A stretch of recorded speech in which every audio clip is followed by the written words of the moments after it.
Welcome to rockers. ఎలా ఉన్నారు అందరూ? ఈ రోజు మనం డెడ్ షాక్ అనే మూవీని చూడబోతున్నాం. ఫ్రెండ్స్, మేము మీకోసం ఒక అద్భుతమైన జాంబీ మూవీని తీసుకొచ్చాం. యాక్చువల్లీ జాంబీ మూవీల గురించి చెప్పాలంటే దాదాపుగా అన్ని ఒకేలా ఉన్నట్టు అనిపిస్తాయి. కానీ మేము మీకోసం కొంచెం డిఫరెంట్ గా ఉన్న మూవీలు తీసుకురావాలని ఎప్పుడూ వెతుకుతూ ఉంటాం. అలా వెతికి ఈ రోజు ఈ జాంబీ మూవీని మీ ముందుకి తీసుకొచ్చాం. అయితే ఇది ఒక జాంబీ మూవీ కాబట్టి దీనికి ఇంట్రో ఇవ్వాల్సిన అవసరం లేదు. ఎందుకంటే ఇందులో ఎక్కువగా ఏం చూపించబోతున్నారు అనేది మీకు ఈ మూవీ టైటిల్ చూసి ముందే అర్థమై ఉంటుంది అని అనుకుంటున్నాం. ఇక డెడ్ షాక్ అనే ఈ మూవీ ఒక దట్టమైన అడవిలో ఉన్న ఒక పెద్ద భయంకరమైన ఇంటిని చూపించడంతో స్టార్ట్ అవుతుంది. అయితే ఆ ఇంటి నుండి ఒక వ్యక్తి భయంతో వణుకుతూ బయటికి వస్తాడు. ఇక అతని పరిస్థితిని చూసి అతను ఏదో చూడకూడని దాన్ని చూశాడు అన్న విషయాన్ని తెలుస్తుంది. అలా అతను భయపడుతూ ఏదైనా కారు తెరుచుకుంటే తన ప్రాణాలు కాపాడుకోవచ్చు అని అనుకుని తన చుట్టూ నిలబడి ఉన్న కార్ల డోర్లను తెరవాలని ప్రయత్నిస్తాడు. కానీ దురదృష్టవశాత్తు అన్ని కార్లు లాక్ అయి ఉంటాయి. అందులో ఆ ఇంట్లో నుంచి ఒక అమ్మాయి వస్తుంది. తన పేరే జూలియా. అయితే జూలియా తనని తాను పూర్తిగా ఒక కవచంతో కప్పుకుని ఉంటుంది. ఫ్రెండ్స్, తను ఎవరన్నో చూసి భయపడి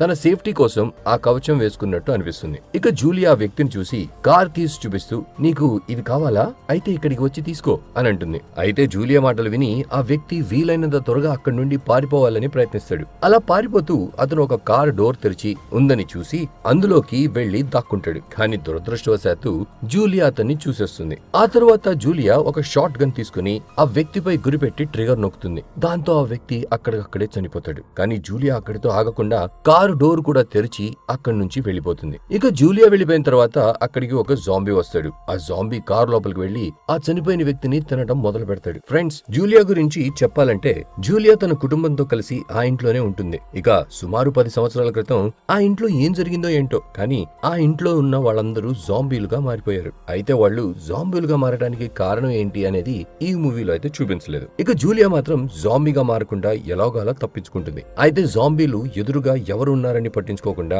అందరినీ తినే ప్రయత్నంలోనే ఉంటారనే విషయం అందరికీ తెలిసిందే. ఇక ఇది తెలిసిన జూలియా జాంబీల నుంచి తనను తాను కాపాడుకోవడానికి కవచం వేసుకుంటుంది. అయితే గత 10 సంవత్సరాలుగా తను క్లబ్స్, రెస్టారెంట్స్ మరియు బార్లకు వెళ్లి అక్కడ మనుషులతో ప్రేమగా మాట్లాడుతుంది. అలా తను వాళ్ళని మాటలతో ఆకర్షించి ఇంటికి తీసుకెళ్తుంది. తరువాత ఏం జరుగుతుందో మీరు ఇప్పటికే చూసి ఉంటారు. ఆ ఇంట్లో ఎవరైనా అడుగు పెడితే వాళ్ళు జాంబీలకి ఆహారంగా మారిపోతారు. ఫ్రెండ్స్, ఈ మూవీ మిగతా జాంబీ మూవీస్ కంటే కొంచెం డిఫరెంట్ గా ఉన్నట్టు అనిపిస్తుందా? చివరి వరకు చూడండి, మీకు ఇది బాగా నచ్చుతుంది. ఒక నెక్స్ట్ సీన్ లో కొంచెం హడావుడిగా నడుస్తున్న ఒక అబ్బాయిని చూపిస్తారు. అతని పేరే జేసన్. జేసన్ కి అతని స్నేహితుడు కోలిన్ మెసేజ్ చేసి త్వరగా రా అని చెప్తాడు. ఎందుకంటే జేసన్ కోలిన్ వాళ్ళ ఫ్యామిలీతో కలిసి ఒక క్యాంపింగ్ ట్రిప్ కి వెళ్ళబోతున్నాడు. ఫ్రెండ్స్, జేసన్ వాళ్ళ పేరెంట్స్ తరచుగా గొడవ పడుతూ ఉంటారు. అందుకే వాళ్ళు జేసన్ ని ఎక్కడికి తీసుకెళ్లరు. అలాగే అతన్ని ఎక్కడికి వెళ్ళనివ్వరు కూడా. అందుకే జేసన్ తన పేరెంట్స్ కి తెలియకుండా కాలిన్ తో కలిసి క్యాంపింగ్ ట్రిప్ కి వెళ్తున్నాడు. ఇక కాలిన్ ఫ్యామిలీలో వాళ్ళ అక్క సమ్మర్, తండ్రి రాజర్ మరియు తండ్రి వాళ్ళ గర్ల్ ఫ్రెండ్ లీసా ఉంటారు.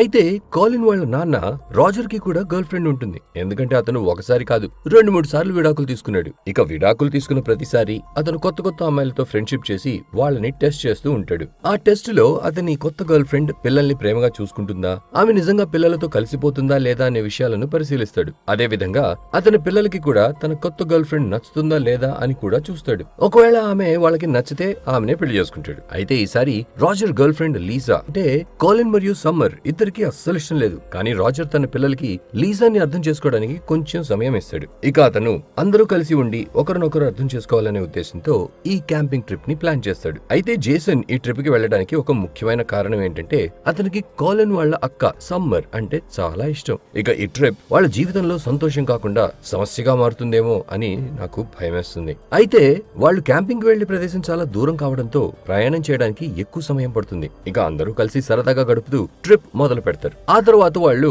ప్రయాణం చేస్తూ మధ్యలో ఒక రెస్టారెంట్ లో భోజనం చేసి ఫ్రెష్ అవడానికి ఆగుతారు. కానీ రెస్టారెంట్ లోకి వెళ్ళాక అక్కడ వాళ్ళకి చాలా మంది మిస్సింగ్ వ్యక్తుల పోస్టర్లు కనిపిస్తాయి. ఆ పోస్టర్ల మీద వాళ్ళు ఈ మధ్యనే కనపడకుండా పోయారని రాసి ఉంటుంది. అయితే వాళ్ళందరూ ఎలా తప్పిపోయారనే విషయం ఎవరికీ తెలియదు. ఇక వాళ్ళది చూసి ఆశ్చర్యపోయి ఇంతమంది ఒక్కసారిగా ఎలా మాయమయ్యారు, వాళ్ళని ఎవరు తీసుకెళ్లి ఉంటారు అని ఆలోచిస్తారు. కానీ తర్వాత వాళ్ళు మన ఫ్యామిలీతో ఉన్నాం కదా, మనకేం కాదు అని అనుకుని ఆ విషయాన్ని పెద్దగా పట్టించుకోరు. ఇక వాళ్ళు అలా మాట్లాడుతూ ఒక టేబుల్ మీద కూర్చుంటారు. అప్పుడే కోలిన్ అనుకోకుండా జేసన్ టీ షర్ట్ పై టొమాటో కెచప్ పోసేస్తాడు. ఇక జేసన్ తన టీ షర్ట్ ని కడగడానికి బాత్రూమ్ కి వెళ్తాడు. అక్కడ ఇద్దరు అబ్బాయిలు అతన్ని ఆట పట్టిస్తూ అవమానిస్తారు. అయితే ఆ ఇద్దరిని చూస్తే వాళ్ళు బాగా తాగి ఉన్నారని స్పష్టంగా తెలుస్తుంది. ఇక వాళ్ళు జేసన్ ని ఆట పట్టిస్తుండగా జూలియా అక్కడికి వస్తుంది. అవును ఫ్రెండ్స్, మీరు అనుకున్నట్టు తను ఆ జాంబీలను పెంచుకునే జూలియానే. ఇక జూలియా జేసన్ తో నువ్వు వెళ్ళు, వీళ్ల సంగతి నేను చూసుకుంటాను అని చెప్పి అతన్ని బాత్రూమ్ కి పంపిస్తుంది. కానీ జూలియా వాళ్ళని తిట్టకుండా ప్రేమగా మాట్లాడటం మొదలు పెడుతుంది.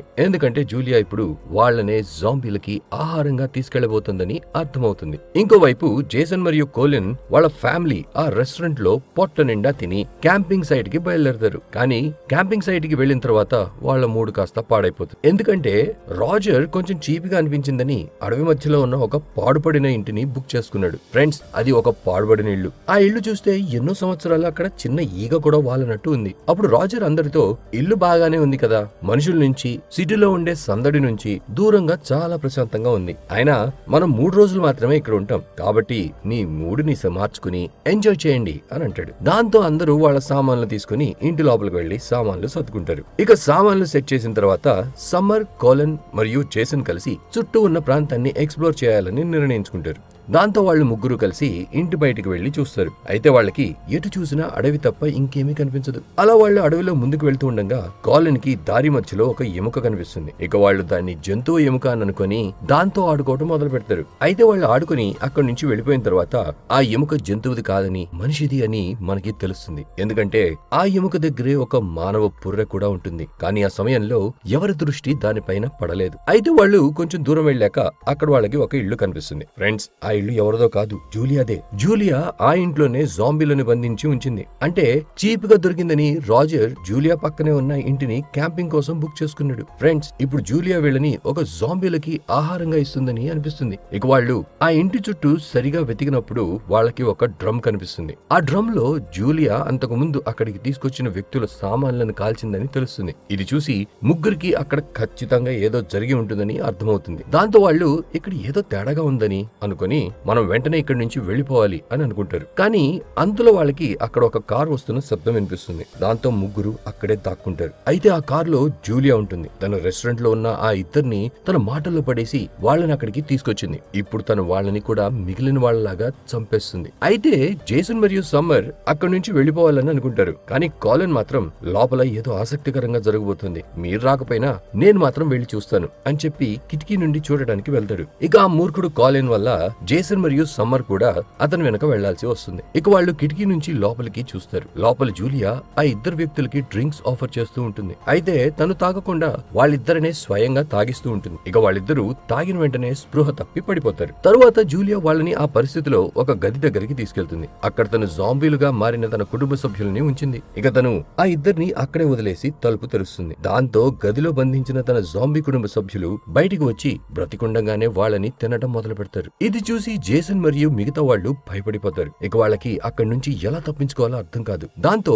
వెంటనే వాళ్ళు అక్కడి నుంచి పారిపోవాలని పరిగెడతారు. అలా పరిగెత్తుతూ కాలిన్ ఒక రాయి తీసుకుని జూలియా కారుపై విసిరేస్తారు. అయితే కాలిన్ ఆ శబ్దం విని జూలియా బయట ఎవరో ఉన్నారని అనుకుని ఆ ఇద్దరు వ్యక్తులని వదిలేస్తుందని అనుకుని అలా చేస్తాడు. అప్పుడు సమ్మర్ కోపంగా, నీకు పిచ్చి పట్టిందా, మనం నిశ్శబ్దంగా ఇక్కడి నుంచి తప్పించుకుందాం అని అనుకున్నా, కానీ నువ్వు రాయి విసరడంతో జూలియా మనం ఇక్కడ ఉన్నామని తెలుసుకుంటుంది, ఇక తను మనల్ని వదలదు అని కాలిన్ తో అంటుంది. తర్వాత సమ్మర్ చెప్పినట్టే జూలియా వాళ్ళని చూసేస్తుంది. దాంతో వెంటనే వాళ్ళు అక్కడి నుంచి పారిపోతారు. ఇక వాళ్ళు ముగ్గురు కలిసి పారిపోయి ఇంటికి చేరుకుంటారు. తర్వాత వాళ్ళు జరిగిందంతా రాజర్ కి చెప్తారు. అయితే రాజర్ మాత్రం ఫుల్ గా తాగేసి ఉంటాడు. ఇక రాజర్ మత్తులో, ఎవరు నా ట్రిప్ ని చెడగొట్టాలని చూస్తున్నారు, నేను వెళ్లి వాళ్ళకి బుద్ధి చెప్తాను అని చెప్పి మత్తులో ఒంటరిగా జూలియాని చంపడానికి బయలుదేరతాడు. ఇక వేరే దారి లేక సమ్మర్ మరియు జేసన్ కూడా అతని వెనక వెళ్తారు. కానీ కాలిన్ మాత్రం భయంతో ఇంట్లోనే ఉండాలని నిర్ణయించుకుంటాడు. ఇక రాజర్ ఒక గొడ్డలు తీసుకుని దీంతో జూలియా ఆట ముగిస్తాను అని చెప్పి బయలుదేరతాడు. కానీ అతను బాగా మత్తులో ఉండటంతో గొడ్డల్ని కూడా సరిగ్గా పట్టుకోలేకపోతాడు. ఫ్రెండ్స్, రాజర్ తననే కంట్రోల్ చేసుకోలేకపోతున్నాడు. ఇక జూలియాని ఎలా చంపుతాడు?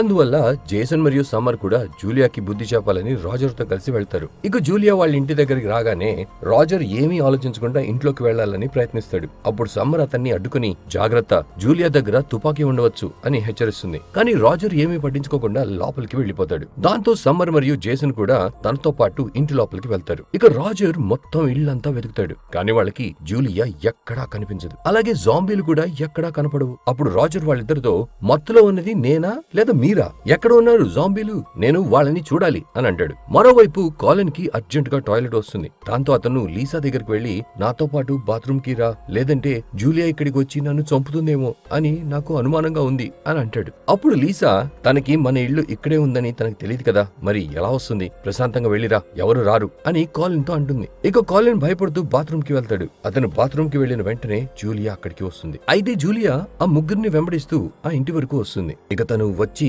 నేరుగా లీసాపై దాడి చేస్తుంది. అయితే కాలిన్ ఇది చూసి వెంటనే బాత్రూమ్ తలుపు మూసి ఇప్పుడు నా పని అయిపోయినట్టే, లీసా తర్వాత నా నంబరే అని అనుకుంటాడు. ఫ్రెండ్స్, అదే సమయంలో బాత్రూమ్ లో కాలిన్ టాయిలెట్ పోస్తున్న శబ్దాన్ని జూలియా వింటుంది. ఇక తను వెంటనే లోపల ఎవరో ఉన్నారని గ్రహిస్తుంది. అప్పుడు జూలియా అతన్ని చంపుదామని షార్ట్ గన్ తీసుకుని బాత్రూమ్ దగ్గరికి వెళ్తుంది. కానీ జూలియా లోపలికి వెళ్లే ముందే కాలిన్ బాత్రూమ్ కిటికీ నుంచి దూకి పారిపోతాడు. అతను తన అదృష్టం కొద్దీ తప్పించుకుంటాడు. ఇంకోవైపు సమ్మర్ మరియు జేసన్ కలిసి జూలియా వాళ్ళ ఇంటిని బాగా అన్వేషిస్తారు. అలా అన్వేషిస్తూ వాళ్ళకి ఒక గది కనిపిస్తుంది. అందులోనే జాంబీస్ ఉంటారు. కానీ ఆ విషయం వాళ్ళకి తెలీదు. వాళ్ళు తలుపు తాళం తీయగానే రాజర్ స్పృహ తప్పి పడిపోతాడు. ఎందుకంటే జూలియా మత్తుమందు కలిపిన డ్రింక్ ని ఆ ఇద్దరు వ్యక్తుల చేత తాగించింది. కానీ తను మాత్రం గ్లాస్ ని తాగకుండా డైనింగ్ టేబుల్ మీద వదిలేస్తుంది. ఇక ఆ డ్రింకే రాజర్ తాగడంతో స్పృహ కోల్పోతాడు. దాంతో మళ్ళీ ఒక కొత్త సమస్య వచ్చి పడుతుంది. అయితే జూలియాని లోపలికి రాకుండా ఆపడానికి సమ్మర్ మరియు జేసన్ వెంటనే వెళ్లి మెయిన్ డోర్ ని లాక్ చేస్తారు. ఇక వాళ్ళు రాజర్ కి స్పృహ వచ్చిన తర్వాత ముగ్గురు అక్కడి నుంచి పారిపోవాలనేది వాళ్ళ ప్లాన్. కానీ అసలు సమస్య బయట కాదు, లోపలే ఉందని వాళ్ళకి తెలీదు. ఇక ఇంట్లో దాక్కోవడానికి చోటు వెతుకుతూ ఉన్న జేసన్ కి బేస్మెంట్ లోకి వెళ్లే దారి కనిపిస్తుంది. అక్కడి నుంచి ఏదో చెడు వాసన వస్తూ ఉంటుంది. ఇక జేసన్ ఆ బేస్మెంట్ లో దాక్కోవటం కరెక్టా కాదా అని ఆలోచిస్తాడు. ఎందుకంటే వాసన చాలా భయంకరంగా ఉంటుంది. ఇంతలో ఇంట్లోని అల్మరా హఠాత్తుగా కదలటం మొదలవుతుంది. అది చూసి అందులో ఎవరో బంధించబడి ఉన్నారని అనిపిస్తుంది. ఇక జేసన్ మరియు సమ్మర్ భయపడుతూ వాళ్ళ ఆయుధాలను పట్టుకుని తలుపు తీస్తారు. అయితే వాళ్ళు తలుపు తీయగానే ఆ అల్మర నుండి ఒక వ్యక్తి బయటకు వస్తాడు. ఆ వ్యక్తి ఇంకెవరో కాదు, జూలియా మాటల్లో పడేసి ఇంటికి తీసుకొచ్చిన వాళ్లలో ఒకడే ఉంటాడు. అయితే జూలియా అతన్ని జాంబీలకి ఆహారంగా వేద్దామని ప్లాన్ చేసి అతన్ని అక్కడ బంధించి ఉంచింది. ఇక జేసన్ అకస్మాత్తుగా ఆ వ్యక్తిని చూసి భయంతో తన గొడ్డలితో అతని మీద దాడి చేస్తాడు. దాంతో వ్యక్తి భుజంపై గాయమవుతుంది. కానీ ఆ వ్యక్తికి ఆ గాయం జాంబీల భయం ముందు చాలా చిన్న గాయం అని అర్థం చేసుకుంటాడు. దాంతో అతను ఆ గాయంతోనే అక్కడి నుంచి పారిపోవాలని ప్రయత్నిస్తాడు. ఇంతలో జాంబీగా మారిన ఆ వ్యక్తి స్నేహితులే వచ్చి ఆ వ్యక్తిపై దాడి చేసి అతని ప్రాణాలు తీస్తాడు. తర్వాత ఆ జాంబీ జేసన్ మరియు సమ్మర్ ని చంపడానికి వాళ్ల వైపుకి వెళ్తాడు. కానీ జేసన్ బేస్మెంట్ తలుపు తెరిచి ఉండటంతో ఆ జాంబీ తెలియకుండానే బేస్మెంట్ లో పడిపోతాడు. దాంతో వెంటనే వాళ్ళు బేస్మెంట్ తలుపులు మూసేస్తారు. తర్వాత వాళ్ళు రాజర్ ని మెట్ల కింద ఉండే ఒక చిన్న కంపార్ట్మెంట్ లో దాచుతారు. లేకపోతే జాంబీ అందరికంటే ముందే అతన్ని తింటుంది. అదే సమయంలో జాంబీ కాటువేయబడిన వ్యక్తి కూడా జాంబీగా మారి వాళ్ళపై దాడి చేస్తాడు. అయితే జేసన్ మరియు సమ్మర్ ఏదోలా అతన్ని కూడా బేస్మెంట్ లో బంధించి సహాయం కోసం ఎవరినైనా పిలవాలని వెంటనే అక్కడి నుంచి బయలుదేరతారు. ఇక వాళ్ళు వెళ్లే దారిలో జూలియా కూడా వాళ్ళ వైపుకి వస్తుందని వాళ్ళు చూస్తారు. అయితే జూలియా నుంచి తప్పించుకోవడానికి వాళ్ళు వెంటనే పొదల్లో దాక్కుంటారు. కానీ జూలియా ఒంటరిగా ఉండదు. తనతో పాటు జాంబీగా మారిన తన భర్త కూడా ఉంటాడు. వాళ్ళు రాజర్ ఇంటి నుంచి వెళ్తూ అక్కడికి చేరారు. అంతలో ఆ జాంబీ దగ్గరలో ఎవరో ఉన్నారని గ్రహించి జేసన్ మరియు సమ్మర్ దాక్కున్న వైపు వస్తాడు. కానీ వాళ్ళ అదృష్టం బాగుండడంతో జాంబీ వాళ్ళని కాకుండా దగ్గరలో ఒక ఎలుకను చూసి దాని వైపు వెళ్తాడు. ఇక జాంబీ ఆ ఎలుకను పట్టుకుని తింటాడు. ఆ తర్వాత జూలియాతో కలిసి తిరిగి ఇంటికి వెళ్తాడు. ఇదంతా చూసిన జేసన్ మరియు సమ్మర్ కొంచెం ఊపిరి పీల్చుకుని అదృష్టం బాగుంది, లేకపోతే ఈ రోజు మన కథ ముగిసేది అని అనుకుని ఇంటికి వెళ్తారు. ఇక ఇంటికి చేరిన జేసన్ సమ్మర్ అక్కడ లీసాని చూసి ఆశ్చర్యపోతారు. ఎందుకంటే తను కూడా ఒక జాంబీలా మారిపోయి ఉంటుంది. అప్పుడే లీసా వాళ్ళపై దాడి చేయడానికి ప్రయత్నిస్తుంది. కానీ అదే సమయంలో కాలిన్ అక్కడికి వచ్చి తన దగ్గర ఉన్న షార్ట్ గన్ తో లీసాని చంపేస్తాడు. ఆ తర్వాత కాలిన్ జూలియా తన జాంబీని తీసుకుని అక్కడికి వచ్చింది, తనే లీసాని ఒక జాంబీగా మార్చింది, కానీ నేను తన నుంచి తప్పించుకున్నాను. ఈ ఇంటి కింద ఉన్న బాన్ లో నాకు ఈ షార్ట్ గన్ దొరికింది, అక్కడ ఇంకా చాలా ఆయుధాలు ఉన్నాయి అని జేసన్ మరియు సమ్మర్ కి చెప్తాడు. దాంతో ముగ్గురు కలిసి ఆ బాన్ కి వెళ్తారు. అక్కడ వాళ్ళు రాజర్ ని కాపాడడానికి ఒక ప్లాన్ తయారు చేస్తారు. అయితే ఆ అడవి ప్రాంతంలో సిగ్నల్ లేకపోవడంతో టౌన్ కి వెళ్లి సహాయం తీసుకురావడం ఆలస్యమవుతుంది. కాబట్టి వాళ్లే రాజర్ ని కాపాడాలని నిర్ణయించుకుంటారు. ఇక వాళ్ళు అక్కడ ఉన్న సామాన్లు ఉపయోగించి తమకు ఒక కవచం మరియు ఆయుధాలు తయారు చేస్తారు. తర్వాత కొన్ని ఆయుధాలను తీసుకుని వాళ్ళు జూలియా ఇంటికి బయలుదేరతారు. ఇక జూలియా వాళ్ళ ఇంటికి వెళ్లగానే వాళ్ళు జూలియా జాంబీలతో కలిసి తుపాకీ పట్టుకుని తలుపు దగ్గర ఎదురు చూస్తూ ఉందని చూస్తారు. ఇక జూలియా ఇప్పుడు ఏమైనా సరే ఈ ఆట ముగిస్తాను, మీరు ముగ్గురు చనిపోవడం ఖాయం అని అంటుంది. అయితే తను జాంబీలని వాళ్లపై దాడి చేయడానికి పంపిస్తుంది. దాంతో జేసన్, సమ్మర్ మరియు కాలిన్ కలిసి ముందు ఆ జాంబీలని చంపుతారు. ఇక ఇది చూసి జూలియా అక్కడి నుంచి పారిపోతుంది. ఈ అవకాశాన్ని ఉపయోగించి వాళ్ళు జూలియా ఇంట్లోకి వెళ్లి లోపల నుంచి తలుపు లాక్ చేస్తారు. వాళ్ళు రాజర్ ని స్పృహలోకి తేవాలని ప్రయత్నిస్తారు. అంతలో జూలియా బంధించిన ఇద్దరు జాంబీలు అంతకుముందు జేసన్ తెరిచిన గదిలో నుంచి బయటకు వస్తారు. ఇక రాజర్ స్పృహలోకి వచ్చి జాంబీలని చూస్తూ భయంతో తడపడతాడు. అదే సమయంలో జాంబీలు అతనిపై దాడి చేయడానికి ముందుకు వస్తూ ఉంటాయి. ఇక ఆ జాంబీలు రాజర్ ని ఏదైనా చేసే ముందే సమ్మర్ మరియు జేసన్ కలిసి జాంబీలని చంపేస్తారు. తరువాత జూలియా తన జాంబీ భర్తతో కలిసి మళ్ళీ తిరిగి అక్కడికి వస్తుంది. ఇక అతను వాళ్ళపై దాడి చేయడానికి సిద్ధంగా ఉంటాడు. కానీ సమ్మర్ మరియు జేసన్ మిగతా జాంబీల లాగా అతన్ని కూడా చంపేస్తారు. ఇప్పుడు జూలియా మాత్రమే మిగిలి ఉంటుంది. అయితే రాజర్ జూలియాతో పోరాడడానికి వెళ్లి తనని కత్తితో పొడుస్తాడు. కానీ జూలియా చావకుండా తిరిగి అతన్ని పొడిచి పారిపోతుంది. దాంతో రాజర్ గాయపడి చాలా రక్తం కోల్పోతాడు. అప్పుడు జేసన్ రాజర్ కి ఒక చిన్న కట్టు కట్టి రక్తం ఆపుతాడు. అంతలో కాలిన్ మరియు సమ్మర్ జూలియా యొక్క కార్ కి తీసుకుని కార్ స్టార్ట్ చేయాలని ప్రయత్నిస్తారు. అంతలో జూలియా మళ్ళీ అక్కడికి వచ్చి రాజర్ ని కాలుస్తుంది. దాంతో రాజర్ స్పాట్ లోనే చనిపోతాడు. ఇక ఈ షాక్ ని వాళ్ళు తట్టుకోలేకపోతారు. కానీ జూలియాపై ప్రతీకారం తీర్చుకోవడానికి మరియు వాళ్ళ ప్రాణాలు కూడా కాపాడుకోవడానికి వాళ్ళు కొంచెం ధైర్యం తెచ్చుకుని ఒక ప్లాన్ తయారు చేస్తారు. ఆ ప్లాన్ ప్రకారం సమ్మర్ ఒక చోటికి వెళ్లి దాక్కుంటుంది. అయితే జూలియా కూడా తనని చూసి సమ్మర్ దాక్కున్న వైపుకి వెళ్తుంది. ఆ సమయంలో జేసన్ జూలియా కారుతో తననే గుద్దేస్తాడు. తర్వాత కాలిన్ అక్కడికి వచ్చి తన తండ్రి రాజర్ మరణానికి ప్రతీకారంగా పెద్ద సుత్తితో జూలియాని తలపై గట్టిగా కొడతాడు. ఇప్పటికీ జూలియా, జాంబీలు అందరూ చనిపోతారు. ఇక ముగ్గురు కలిసి రాజర్ శరీరాన్ని బ్యాగ్ లో పెట్టి అతనికి అంత్యక్రియలు చేయడానికి బయలుదేరతారు. ఈ మూవీ ఇక్కడితో ముగిస్తుంది. మీకు ఈ వీడియో నచ్చినట్లయితే ఈ వీడియోని లైక్ అండ్ షేర్ చేసి ఛానల్ ని సబ్స్క్రైబ్ చేయండి. And finally thanks for watching.